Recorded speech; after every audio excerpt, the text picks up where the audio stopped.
Hey guys, welcome to the My Creative Friends podcast, where I have artistic friends join me from time to time, have a conversation. Today I have Wali Shah, and thanks for coming on, man. Excited to be here. Thanks a lot for having me. Yeah, man. So for the people that don't know who you are, why don't you describe a little bit of your bio, maybe a little bit just about yourself? Yeah, so I'm from Mississauga. I love the city. I grew up here, and I do something called spoken word poetry. And if no one's familiar with what that is, it's very similar to rap music, but you're taking the beat away. So you're listening to the lyrics, the story, and the message behind it. And, I've been doing this forever, probably since I was 16, 17 in high school. I went to high school at Cawthron Park Secondary in Saga. And so that's where my journey first started. And now I'm really at a place where it's become a full-time job, and I travel for work. Yeah, it's really cool. I travel for work. I've been all over Canada and North America, and being able to pay my my expenses with my work, my artistic work is a great blessing. So that's where I'm at now. That's awesome, man. Cool. How old are you? 25. 25? I know I look like I'm like 35 with the beard, you know. Yeah, you went a step higher than Movember, I guess. Yeah. So comics, right? Comedians. So when they want to test out material, they go to like the club down the street and they test out material, and then they go out and they do their bigger shows, right? So you go and you do WeDay. Is there like a way that you go out and you validate like maybe early work? Yeah, that's a really good question. I've never been asked before, so I really like that. Yeah. There are a couple things that I do. So the first thing is I have a group of friends. Not all of them are writers, but a small, intimate group of friends that I trust with my inner thoughts, my close circle. And whenever I have content that I want to share on a larger platform, they're kind of like my first step of processing, and they give me honest and sincere feedback, because I think it's very easy to get people that just pat you on the back and say, oh, that's great, you're awesome. Right. Everybody will do that, especially if you have a little bit of a platform. And so I try to keep these close friends, people that are really just honest with me about what sucks and what's controversial and maybe something I shouldn't say and what won't fly with that certain audience. Right. And so they're my first step.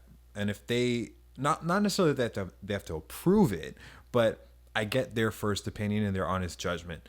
And if I feel like they've got some good points, that's when I kind of go back and say, okay, well, maybe I need to change this line, or maybe I need to rethink about the content that's in this poem. Right. And the next step where I would take that after is an organization called Toronto Poetry Slam. Okay. And so they organize bi-weekly events at the Drake Hotel downtown Toronto.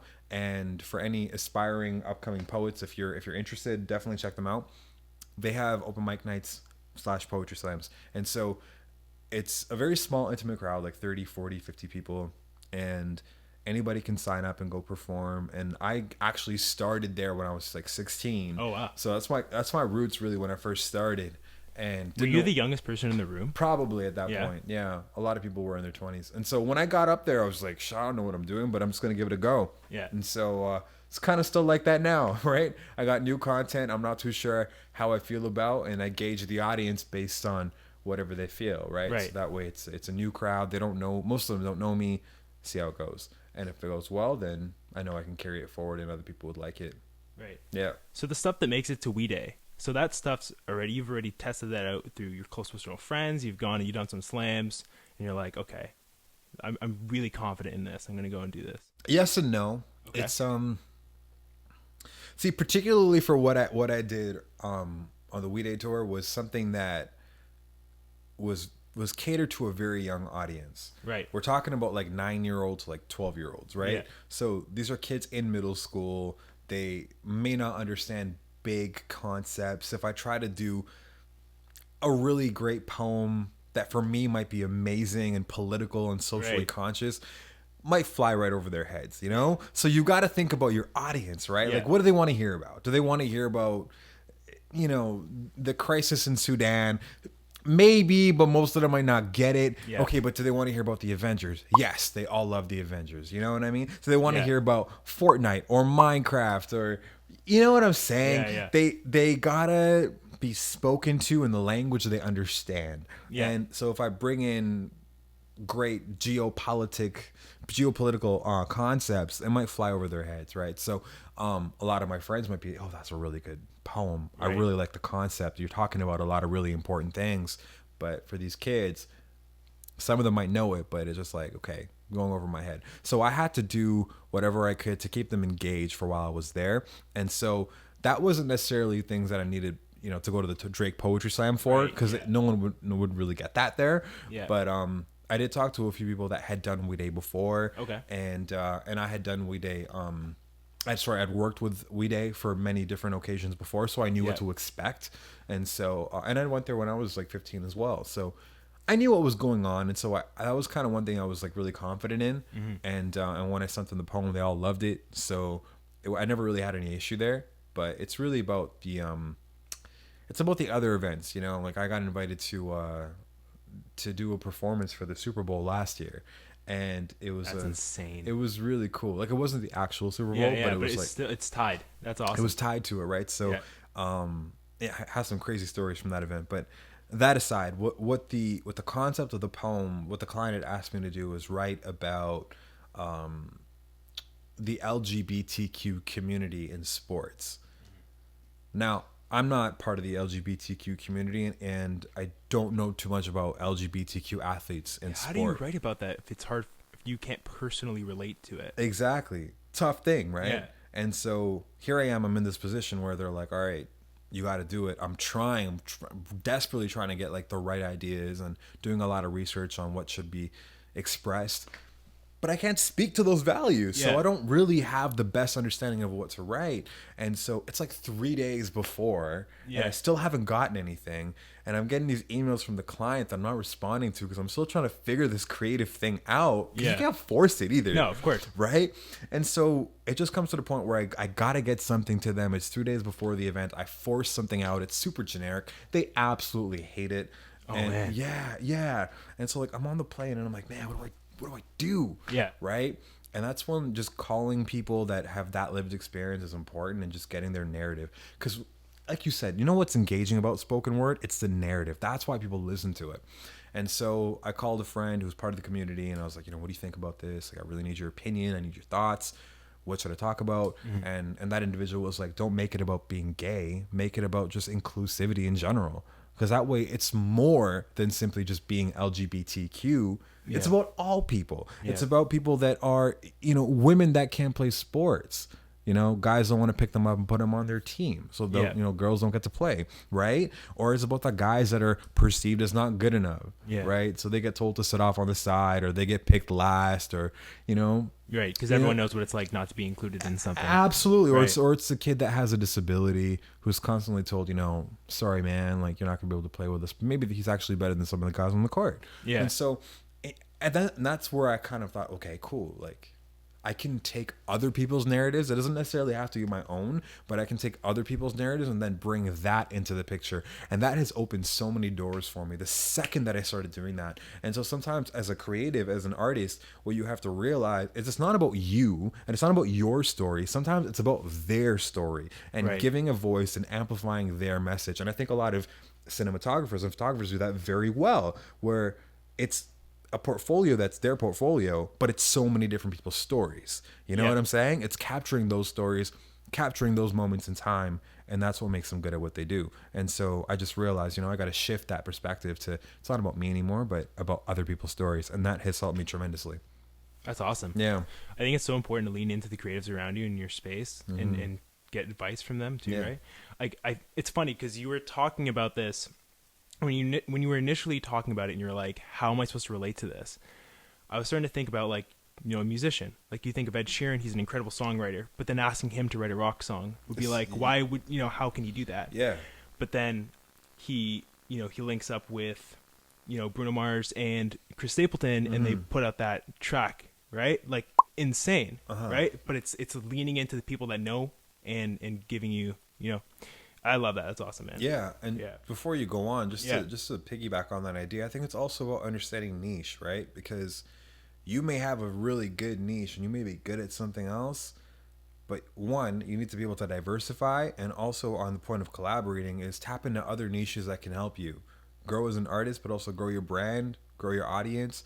So maybe I'm really good at spoken word and I'm really good at speaking to a South Asian immigrant Muslim demographic, but maybe that's a great idea for me to sort of say, okay, how can I combine this with someone who comes from a completely different background with a completely different skill set, right? Maybe I'm doing a photo shoot, or maybe I'm shooting a video with someone who's completely different than me, right? And now their fans become mine, my fans become theirs. It's just a great idea, so I really have become more receptive to that over the years, where before I was kind of like, no, if I do anything too far outside of my comfort zone, it's off brand, and got to make sure my friends and whoever I'm around and who I'm working with is like within this sort of box. But I don't think good art's really just created by staying in your box. It's about stepping outside your comfort zone and being vulnerable. So anyways, I digress, but just wanted to throw that in there.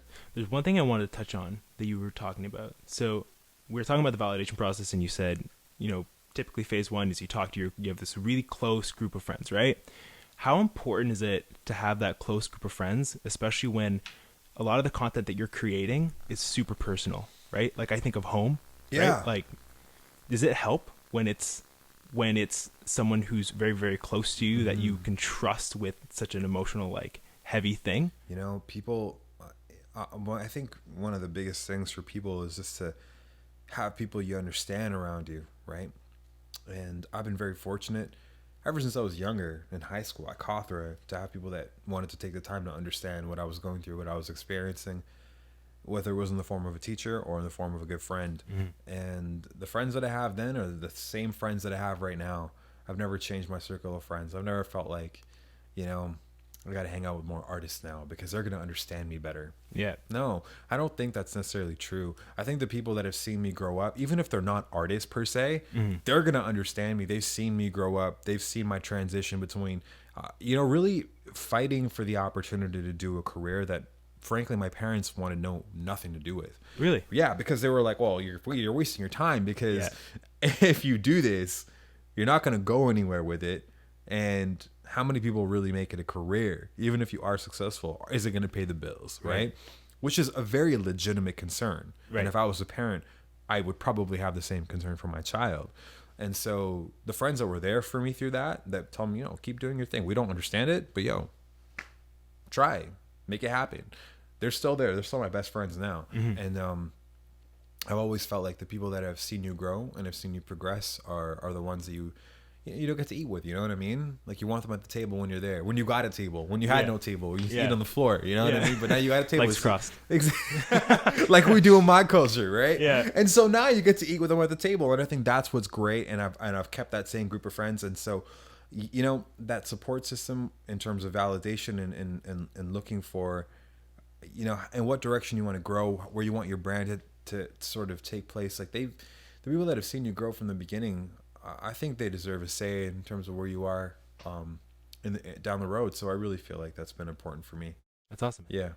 I don't remember exactly the first time we met, but I remember the second time. I remember like a year later you dropped King of the Castle. Yeah. And I was like, this is dope, right? Like this is so sick. Yeah. So the crazy moment for me a couple of days ago is when, again, I'm preparing for this, just kind of taking some notes down, right? And I look at the video and it says, shot by Sam Colder. It's not like the Sam Colder, right? How the hell did that happen? what the hell,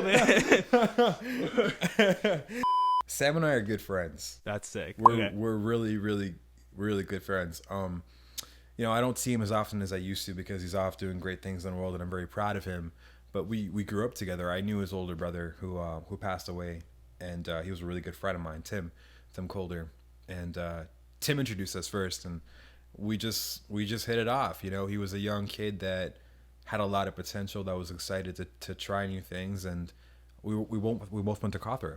And so when we were in school, you and Sam's brother, Sam and his brother, both went to Cawthra. Okay, so we all went to Cawthra together, and Tim and I would sit in grade 12 world issues class, and I'd like freestyle, and he'd give me words to freestyle with, and he was a great guy. He was a phenomenal guy. And when I talk about close circle of friends, when I first dropped my my music, Tim was one of the first people I gave my mixtape to. Was like, yo, what do you think? Like, I'm trying to rap, and he gave me his honest feedback, and it was great. And I remember when when all this was happening, me and me and Sam had a conversation about shooting something at Cawthra, and at the time there wasn't really any rapper, quote unquote, from Mississauga that had really made a Mississauga kind of song that showcased the city and had done anything for the community. A lot of rappers were really about the whole Toronto vibe, and Mississauga wasn't really on the come up. And so when me and Sam got together to make King of the Castle, there was a really big Mississauga identity behind it.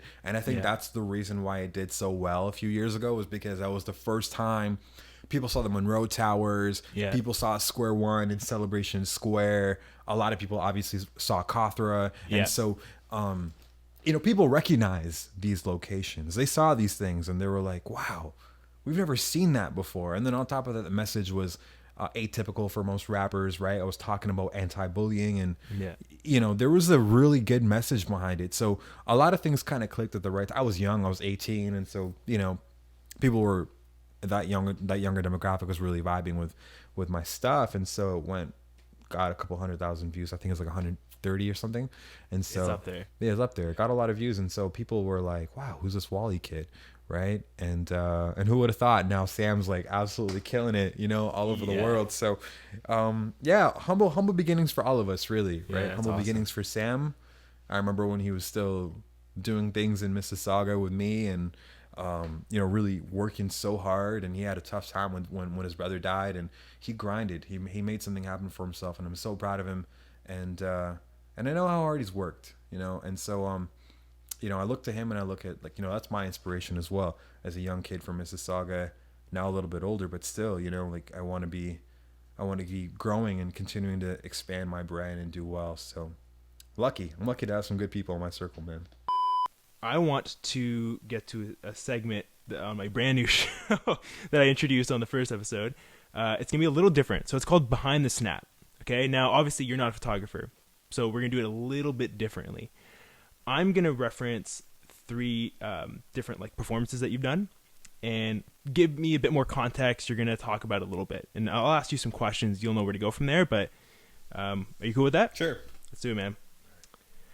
So we referenced it already, but Home. Okay. Incredible. Right. You talked about a moment when your mom was walking down here in Ontario. Yeah. And someone threw coffee at her and yelled out something absolutely atrocious. Right? Mom was walking home, broad daylight, Mississauga, Ontario. She was walking right by Dundas in here, Ontario, when a car pulled up and threw coffee on her, threw garbage on her, no respect or honor. They drove off as she wept on a street corner.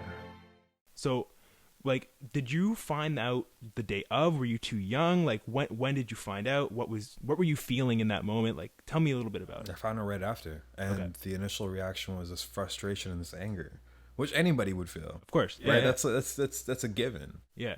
And I remember thinking to myself, man, why my mom? Yeah. Man. Then I thought about, man, why here?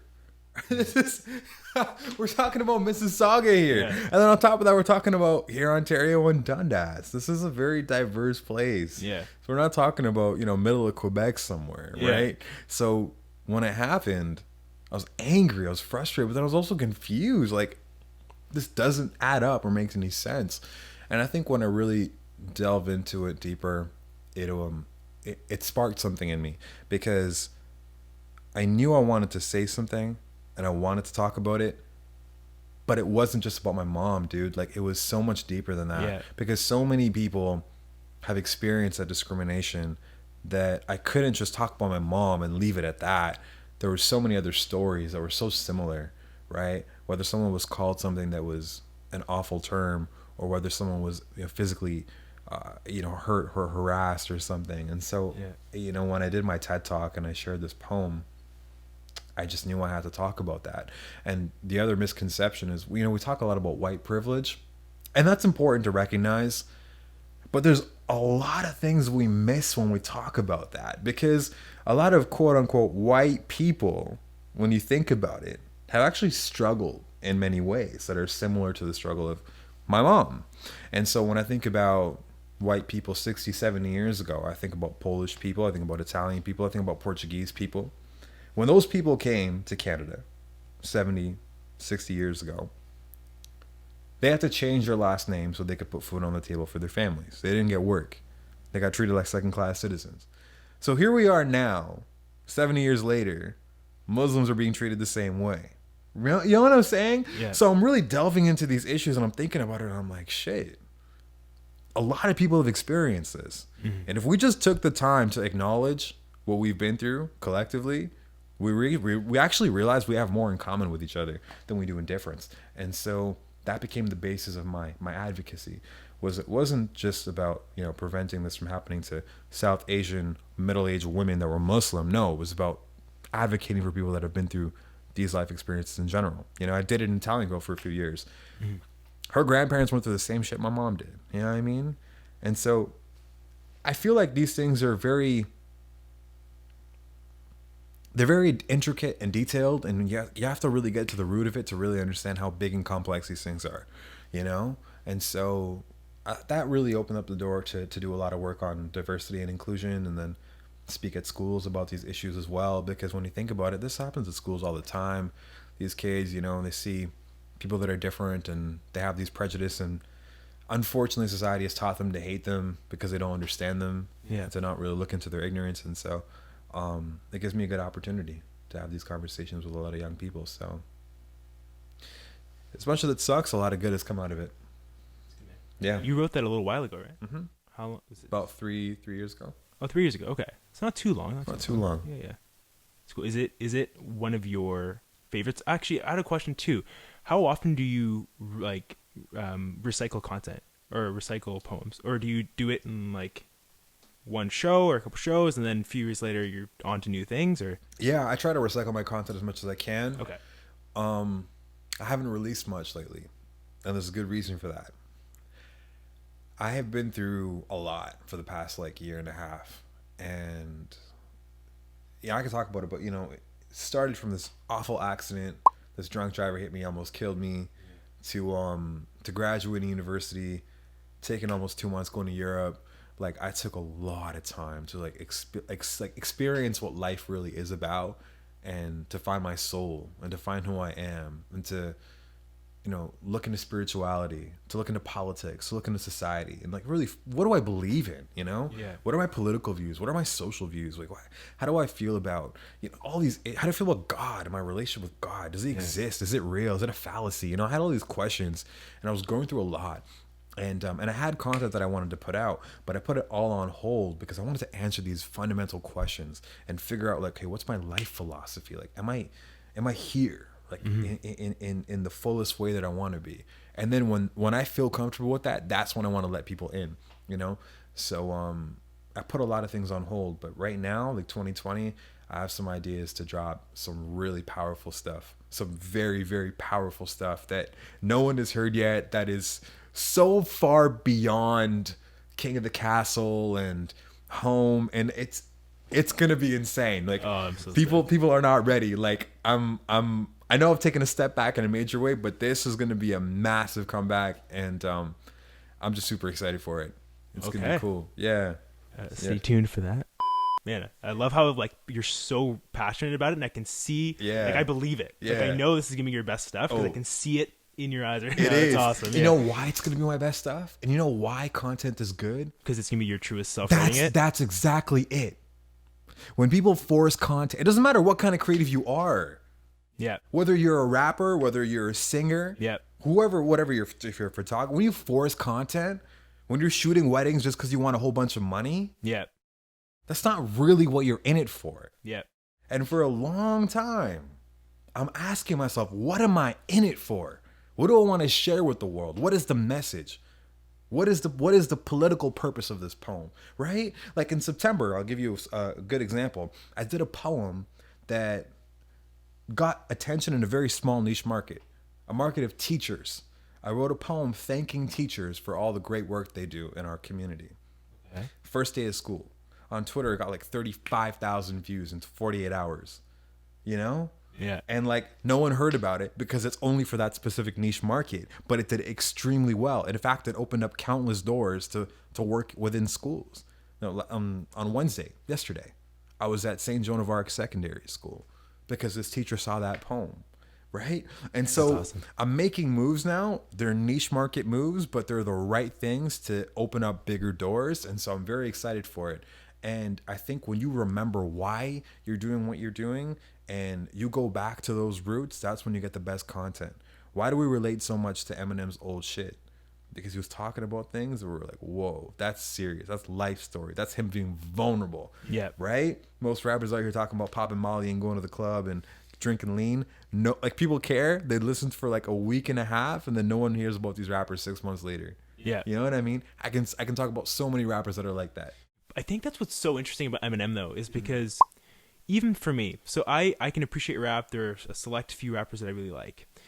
But I think Eminem's one of those guys where even people that don't like rap like him because he's a storyteller first and a rapper second. At least I think so, right? He's an incredible storyteller. Even now, I know, do you still do a lot of rap or have you dialed back? You're not really. So I'll say this much. Okay. I want to, but I also don't want to put myself in a convoluted market. Okay. So, how many poets do you know, Mike? You. How many rappers do you know? A shit ton of rappers. Enough fingers, man. Yeah. Exactly. Yeah. So, simply put, in a sense, there is this crazy demand of rappers in the GTA. There's so many of them. Right. At the end of the day, there's no poets. So I don't have any competition, really. I'm just in my own lane. And that's good, too, because it's easier for you to get your message out when the market you're in is undersaturated. Mm-hmm. Yeah. Exactly. And so when I put out a poem, when I go to a school as a poet, all these kids that have never heard of poetry before, they're thinking of Wally the next time they hear it. And they do hear it because people still talk about poetry. But the only poetry they talk about is this very classical poetry that not a lot of people appreciate anymore, right? So now when they talk about it, which they literally talk about in school in English class for 4 years, they'll think of this. They'll think of that moment that I did some spoken word and in a completely unsaturated market. So the next time they want to go look up spoken word on Google, my name will come up in Canada, in Toronto, in the GTA. Because no one else does it. So those search words will literally show my face on Google. So it works out. So I'll leave it at that. I digress, but did it cut off? It was your speech on like toxic masculinity. Yeah. I personally resonate with this a lot. I was bulimic for a few years. Yeah. It's a different struggle from the one that you were going through, right? For me, it was, needing to feel like I had to fit this idea of what an attractive male looked like. Whereas I think for you, it was more so of what the definition of what a man is, right? And how he carries himself, right? And that obviously influenced by early 2000s hip hop, rap, and stuff like that. But it all falls under that umbrella of like masculinity. Yeah. Obviously, you have had your experiences, but that was a little while back. What drove you to write that now? Well, it's interesting. So when I was in school at the University of Toronto here in Mississauga, one of the things that I remember thinking when I took this course called Sociology of Masculinity, one of the things I remember thinking was, who are some of the men that I aspired to be like when I was younger? Okay. Right? So this course was it really pushed your boundaries a little bit and made you think deeply. And there wasn't really 3 guys that took that course. So I hope more men start thinking about these things. But I started thinking in retrospect, who are some of the role models that I aspired to be like? I remember watching these Hollywood movies and these guys were super jacked and, they're the ones that got the girls and, they got invited to parties and they were super cool. And I remember thinking, man, I really want to be like that. I want to get invited to parties and get the girls and do all that stuff. But being a man is so much bigger than that we don't often see, right? Being a man isn't, okay, how many girls I can sleep with. Being a man is like, okay, can I take care of the girl that I have? Yeah. Can I be there for her when things get tough? Am I faithful to her? Am I loyal to her? And Hollywood movies, quite frankly, don't have these conversations very often. So you don't even really think about it, right? That's not even a priority for a young kid who's like 14, 15 years old, watching these movies, listening to this rap music. Go ahead, you can take that. We're not doing anything important. Sorry. the idea was, in retrospect, I look back and I thought, all right, I really got to be honest with myself here. I had some very poor role models, and as a result, when you have poor role models, you make poor choices. You have poor morals. You don't really care, right? And I heard a lot of women when I was younger. I feel like I made a lot of mistakes trying to figure it out, and there's no excuses for it. Being young is definitely not an excuse, but I just realized that I needed to have this conversation because a lot of young men don't have these conversations, and a lot of young men just quite frankly don't have good role models that are other men. And it also could go back to not having a strong male role model in their lives. Maybe their father was absent in their lives, or maybe they weren't the greatest father. And these are the things that I wanted to kind of fill a void in for people and just be a better example of what it means to be a man and to shape a better world for my future son. And that's where the intention came from. That's awesome. Yeah. How was meeting Kendrick Lamar? Growing up, living with these teens, every day we contemplate no dreams. We write down more types of schemes, but we bigger than that. We going with the themes, the risk, the past, and the journey. What side you on, the real or the gurney? And we don't want to see death nor jail. We're going to get back up even if fail. Your turn. Look, I'ma kick a freestyle. And Kendrick, I do it so these little kids smile. Do it for a while like aiming 8 Mile. And I keep going. Yes, I keep flowing. Yes, I keep showing knowledge and I keep growing. Going to college, doing my thing. Y'all on the ground on the stage, you can see me sing. And I'm here with Lamar, and we chilling at WeDay. So come on, homie, tell me what you got to say. Oh, yeah. Oh, yeah. The dude's like 5'2". Is he that short? He's so short, man, but he's got the heart of gold. He's got such a good heart. And if it was any other rapper, that experience would not have been the same. But he is truly the embodiment of his music. He's a very humble, very down to earth, very approachable, very kind human being. And when I met him, when I spoke to him, when we had a freestyle, honestly, really and truly, it felt like I had known him for years. Awesome. It did not feel like I was meeting an A-list celebrity that was bigger than the world. Yeah. It literally felt like I was sitting down and hanging out with you. That's awesome. And I'd known him forever. Not starstruck at all. No. Like, it hit me Like, after. maybe initially? Or Not even initially. I mean, like, for the first like 5 seconds, right? But then right after, it was gone. He just made me feel so comfortable. That's awesome. And so that the rest of that interaction, I was great. But then after, when it had finished, I was like, holy, wait, hold on, that just happened. And I remember thinking to myself, wow, that just happened. But that's what good artists do. Right? They give you their full attention, and they're in it for the people. They're not in it for, I mean, sure, everyone wants to make money. Everyone wants to be, a superstar, but they don't forget the root cause, and that's to make a difference and make an impact in people's lives. And Kendrick's music has always been about making people think. When you actually study his lyrics, you study where he's come from, his life story, growing up in Compton, you're like, holy shit, this dude making music and what he's talking about is so much deeper than what we understand. Even swimming pools, for example, right? Like, people party to the song, they drink to the song, right? Pull up, drink, headshot, drink. That song, if you study the lyrics of that song, do you know what it's about? No. It's about alcohol abuse, and people are drinking to the song. Yes. Irony at its best. Okay. Yeah. Wally, it's been great having you on. Thank you, my dude. Thank you so much. It's Appreciate been a while, but I'm glad we did it. Yeah, man.